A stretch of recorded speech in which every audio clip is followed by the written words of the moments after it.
तमाम नाज़रीन को अस्सलामु अलैकुम वरहमतुल्लाहि वबरकातुहू। आप सबको मैं प्यारी उम्मत की बहनें चैनल में आप सबका मैं तहे दिल से इस्तकबाल करती हूँ। आज मैंने सोचा है कि हम रमज़ान का टाइम टेबल बनाएंगे, आपका और मेरा। टाइम टेबल का बनाना बहुत ही ज़रूरी है, बहुत ही अहम है। हमारे आप सल्लल्लाहु अलैहि वसल्लम भी टाइम टेबल के मुताबिक काम करते थे।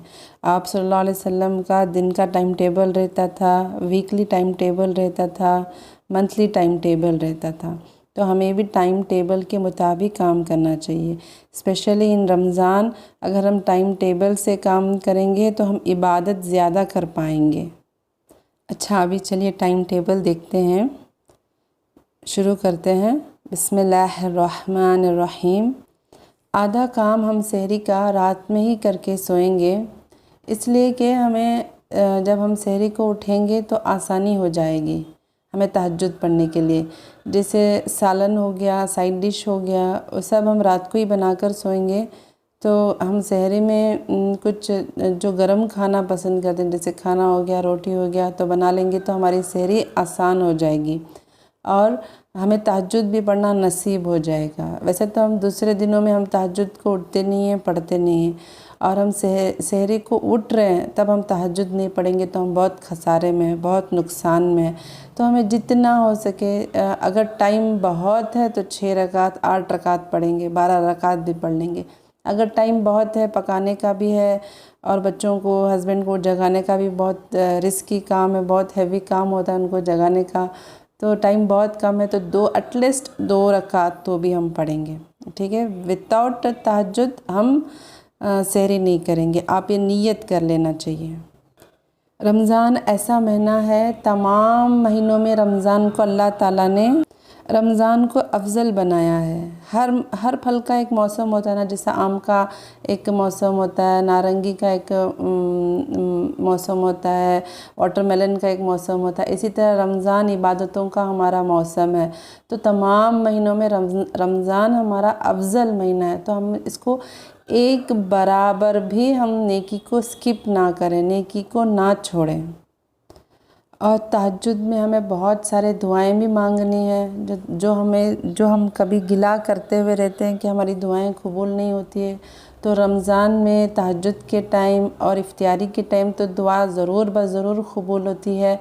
तो हमें दुआओं का भी कसरत से एहतमाम करना चाहिए तहज्जुद में और इफ्तियार करने के टाइम, असर के बाद में। तो नियत करें कि तहज्जुद लाजमी कंपलसरी पढ़ेंगे। सहरी कर लें, सहरी करने के बाद फ़जर का वक्त हो जाएगा तो नमाज़ पढ़ लें। नमाज़ पढ़ने के बाद कुरान पढ़ने के लिए बैठ जाएं। अभी से नियत कर लें कि इंशाअल्लाह दिन में एक पारे को मुकम्मल करेंगे। एक पारे में 3 हिस्से होते हैं, अरबा, निस्फ़, सलासा। तो आपको क्या करना है, आप फ़जर में पारा शुरू करें, अरबा तक पढ़ लें, टाइम बहुत है तो निस्फ़ तक भी पढ़ लें, और उसके बाद फिर ज़ोहर में टाइम मिला तो आप सलासा पढ़ लें। फिर इसी तरह असर में दूसरा पारा शुरू कर लें, ऐसा करें, ठीक है। एक मिनिमम एक पारा पढ़ने के लिए 40 मिनट्स होता है। 40 मिनट्स जो मखरज के साथ, तजवीद के साथ पढ़ लेंगे तो एक पारा 40 मिनट्स तक लगता है पढ़ने के लिए। तो उस हिसाब से हम एक दिन में 3 पारे तो घर का काम कर हम इंशाल्लाह मुकम्मल कर सकते हैं। 3 पारे।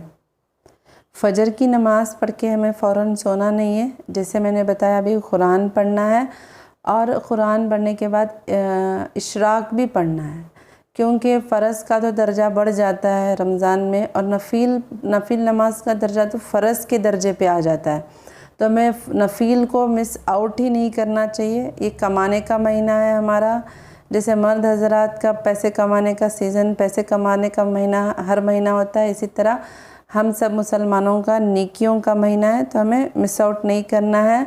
नफिल नमाज़ों को कंपलसरी पढ़ना है। तो हम इशराक के 4 रकात 2-2 करके नफिल पढ़ेंगे, ठीक ठीक है।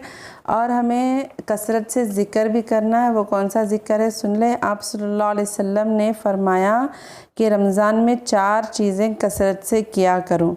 2 चीज़ें ये हैं जिनसे तुम अपने रब को राज़ी कर लो, वो कलमे तोयबा है और इस्तग़फ़ार की कसरत है। और दूसरी 2 चीज़ें ये हैं कि जन्नत की तलब करो और आग से पनाह मांगो।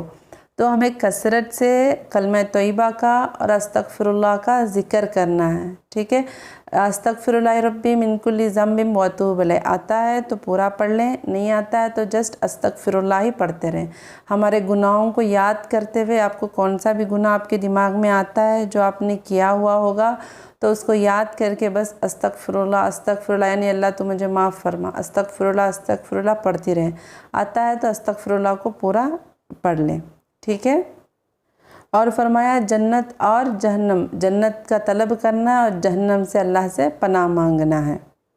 इसके बाद नमाज ख़त्म हो गई हमारा, तस्बीह ख़त्म हो गई, कुरान ख़त्म हो गया, इशराक़ ख़त्म हो गई और इसके बाद आपके पास घर का कुछ काम नहीं है तो आप सो जाएं। ये सब करने के लिए 7 तो बज जाएंगे, ठीक है। 7 बजे के बाद चाहे तो आप सो लें या चाहे आपका क्या भी काम हो, बच्चों का काम हो, घर का काम हो, कर लें 10 बजे तक। 10 बजे के बाद में आपको चाश्त की नमाज़ पढ़नी है। चाश्त की नमाज़ 4 रकात की होती है, 2-2 रकात करके पढ़ना पड़ता है, नफील नमाज है तो चाश्त की नमाज़ पढ़ें। चाश्त की नमाज़ पढ़ के थोड़ी देर कुरान को पढ़ लें। जैसे मैंने बताया आपने सुबह में अरबा तक पढ़ा है, अरबा तो निफ्स पढ़ लें, निफ्स भी फजर में ही पढ़ लिया था तो सलासा तक पढ़ लें। तो ऐसे करके कुरान को पढ़ते रहें और इसके बाद ब्रेक ले लें, फिर घर का काम कर लें ज़ोहर तक। जैसे ज़ोहर का टाइम हो गया 1 बजे के बाद से 1:30 बजे तक ज़ोहर की नमाज़ को पढ़ना शुरू कर दें। अफजल वक्त में पढ़ना नमाज बहुत बेहतर है, अल्लाह को पसंद है। तो 1:30 बजे नमाज़ को 1:30 को नमाज़ को खड़ जाएं, नमाज़ पढ़ लें। उसके बाद भी कुरान की तिलावत करें, ज़िक्र करें, चलते फिरते ज़िक्र ऐसा करें कि चलते फिरते करते रहें। कलमा तोयबा इस्तग़फ़ार चलते फिरते करती रहें।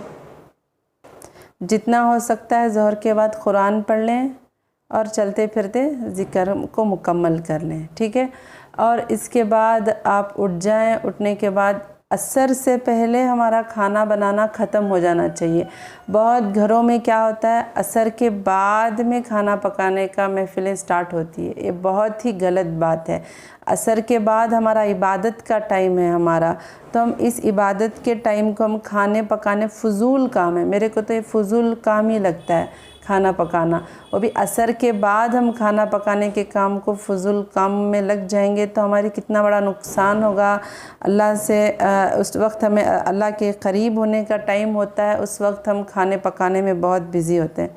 तो हमें असर से पहले 3 बजे से खाना पकाना शुरू करेंगे तो इंशाअल्लाह असर तक हमारा टाइम पकाने का ख़त्म हो जाएगा।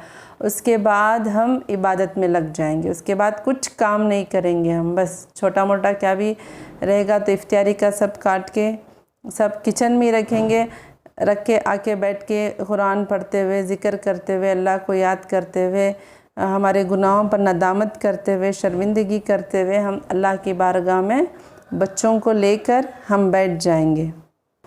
असर की नमाज़ पढ़ के मुसल्ले पे ही बैठ जाएंगे। अगर हमारा घराना दीनदार रहा तो ये सब करने के लिए आसान रहेगा। अगर हमारे घराने में दीनदारी नहीं है, सास है, ससुरे हैं, सब घर में बहुत लोग हैं, दीनदारी माहौल नहीं है तो ये सब करना बहुत मुश्किल होगा। क्या कर सकते हैं, अल्लाह भी हमारी मुश्किलात को देख रहा है तो सब्र करें, जितना हो सकता है उतना करें। नहीं होता है तो उदास ना हो, गुस्सा ना हो, जितना हो सकता है उतना सब्र करें। अगर हमारे घर में माहौल है तो प्लीज़ ज़रूर करें। असर के बाद अपनी जगह पे से ना उठें, कुछ फ़ुज़ूल काम करने के लिए अल्लाह को याद करते हुए, कुछ पढ़ते हुए, इबादत करते हुए मुसल्ले पे बैठे रहें। इफ्तियारी का वक्त हो जाएगा, लाइट से इफ्तियारी कर लें। इफ्तियारी करने के बाद थोड़े वक्त के बाद एक हाफ़ एन आवर के गैप के बाद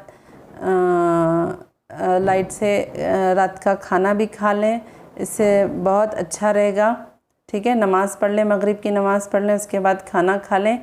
खाना खाने के बाद थोड़ी देर आराम करेंगे तो फिर से इशा की नमाज़ हो गई, तरावी हो गई, ये सब पढ़ने का रहेगा। रात को हम लेट नाइट 10 बजे 10:30 बजे खाना खाएंगे तो फिर से हमें सहरी में खाना है, तो ये ठीक नहीं होगा। तो बेहतर है कि आप मगरिब की नमाज़ पढ़ें, थोड़ा टाइम के बाद आप इफ्तियारी थोड़ा खाना खा लें, खाना खाने के बाद रेस्ट कर लें और इशा की नमाज़ के लिए, तरावी के लिए तैयार हो जाएं। तरावी की नमाज़ पढ़ने के बाद सो जाएं, फ़ौरन से सो जाएं तो हमारी सेहत भी अच्छी रहेगी, नींद भी मुकम्मल हो जाएगी, बहुत अच्छा रहेगा। और तरावी 20 रकात पढ़ें, 8 रकात ना पढ़ें, 20 रकात पढ़ें। 20 रकात पढ़ने का बहुत ही सवाब है। सुन लें तरावी के क्या क्या अल्लाह ताला ने सवाब फरमाया है। हज़रत अबू सईद खुदरी रज़ी अल्लाह ताला अन्हु से रिवायत है कि हुज़ूर अकरम सल्लल्लाहु अलैहि वसल्लम ने फरमाया कि रमज़ान की रात में एक मोमिन बंदा नमाज़ पढ़ता है जिस नमाज के हर सजदे पर इसके लिए 1500 नेकियां लिखी जाती है और इसके लिए जन्नत में सुर्ख याकूत का एक इतना बड़ा घर बनाया जाता है जिसके साथ हज़ारों दरवाज़े होते हैं और हर दरवाज़े पर सोने का एक महल होता है, यानी गोया 60,000 महल बनाए जाते हैं। और पूरे माह रमज़ान में किसी भी वक्त, ख्वा रात हो ख्वा दिन, अगर सजदा करें तो इसको एक इतना बड़ा दरख्त मिलता है जिसके साए में सवार यानी वो घोड़े पे बैठने वाला सवार 500 साल तक दौड़ता रहता है। तो माशाल्लाह कितनी प्यारी हदीस है कि एक सजदे पे एक महल मिलता है, तो और एक सजदे पर इसके लिए 1500 नेकियां लिखी जाती है एक सजदे पे। तो हमें कोशिश करनी चाहिए कि हमें तरावी को मिस ना करें, और दिन और रात की नमाज़ों के लिए भी तो फरमाया है ना, तो हमें एक सजदा, एक नमाज भी हमें मिस आउट नहीं करनी चाहिए। एहतमाम के साथ रमज़ान की बहुत कदर करते हुए हमें आमाल को करने वाले बनना चाहिए इंशाअल्लाह। और इबादतें तो मैंने बता दिया है, और आप सबसे एक गुजारिश है कि आप सब लोग रमज़ान में शॉपिंग को जाते हैं, बेहतर इसमें है कि आप रमज़ान से पहले शॉपिंग करें अपने बच्चों के, ख़ुद के लिए, घर के लिए। रमज़ान से पहले शॉपिंग करना ये बेहतर है। प्लीज़, अगर आप कुछ तकाज़ा है कि पैसे नहीं हैं, हस्बैंड को वक्त नहीं है तो हम नहीं जा पाए, कुछ मसला था इसलिए रमज़ान से पहले हमारा शॉपिंग नहीं हुआ, तो प्लीज़ इफ्तियारी में ना निकलें, इफ्तियारी में निकलें। अल्लाह को बहुत ही नापसंद है। अल्लाह को है ना, सबसे बुरी जगहों में से अल्लाह को नापसंदीदा जगह बाज़ार है, और इफ्तियार का वक्त है, इतना प्यारा वक्त है, रहमत उतरने का वक्त है। ऐसे वक्त में हम जाके बाज़ार में खड़े होते हैं तो अल्लाह को बहुत गुस्सा आता है। तो प्लीज़ ऐसा काम ना करें, आप इफ्तियारी में ना जाएं। अब बेहतर वक्त है कि फ़जर के बाद से और ज़हर से पहले शॉपिंग को कर लें, उसके बाद घर से बाहर ना निकलें, इबादतों में वक्त गुजारें। ये महीना कपड़े पहनने का, तैयार होने का महीना नहीं है। असल में ईद उसकी होती है जिसने रमज़ान को सही माने में गुजारा, रमज़ान उसके ऊपर गुज़रा और उसने मग़फ़िरत करवा ली, उसकी ईद होती है। बच्चों को तो कुछ समझ में आता नहीं, वो मासूम होते हैं, वो कर लें तो खैर अच्छा है, बड़े करेंगे ये तो ज़ेब नहीं देता बड़ों के लिए। ठीक है, आप खुशी मनाना चाहते हैं, मनाएं, बेशक मनाएं। रमज़ान को सही माने में गुजार कर ईद की खुशियों को हासिल करें। एक तो इबादत तो ठीक नहीं हुई और ईद मनाने के लिए रमज़ान को भी ख़राब करके बैठते हैं। तो बेहतरीन टाइम है शॉपिंग करने का रमज़ान से पहले, या रमज़ान में करना है तो फ़जर के बाद से ज़ोहर के पहले आपको कर लेना चाहिए। और इफ्तियार में प्लीज़ असर के बाद शॉपिंग के लिए मत निकलें, यही हम सब के लिए बेहतर है और अच्छा सजेशन है। प्लीज़ बस इतना बोलना था आपको। ये बात मेरी एक बहन की तरफ से आप सबके लिए मेरा एक रिक्वेस्ट है। बस मैं अभी इस वीडियो को ख़त्म करती हूँ। उम्मीद करती हूँ कि आपको मैंने रमज़ान की फ़जीलत, रमज़ान को कैसे गुजारें, इबादत करें, मैंने बता दिया होगा। और मैं इसके अलावा भी क्या क्या पढ़ना है मेरे चैनल पे ज़रूर लगाऊंगी, तो प्लीज़ मेरे चैनल को सब्सक्राइब करें। और मेरे आपको ये वीडियो पसंद लगी होगी तो प्लीज़ लाइक ज़रूर करें। इससे मैं मालूम करूँगी कि आपको मेरा ये बनाना, ये वीडियो बहुत पसंद आया होगा। तो प्लीज़ लाइक करें, मेरे चैनल को सब्सक्राइब करें, अपने दोस्त और अहबाब में ज़रूर शेयर करें। मेरे चैनल को विज़िट करें। तो मैंने वहाँ पे नूरानी क़ायदे के कुरान को किस तरह पढ़ना चाहिए वो भी मैंने वीडियोस लगाए हुए हैं। यासीन को पढ़ना सिखाया हुआ है, तो प्लीज़ देखें, या तो मैं डिस्क्रिप्शन में भी मैं आपको लिंक डाल दूँगी कि आसानी से आप उधर जाके देख लें। अब मुझसे कुछ भी बात करना चाहते हैं, आपको कुछ क्वेश्चन है तो मुझे इंस्टाग्राम पे मैसेज करें, तो इंशाल्लाह मैं वहाँ पे विदिन 24 आवर्स आपको मैं रिप्लाई दे दूँगी।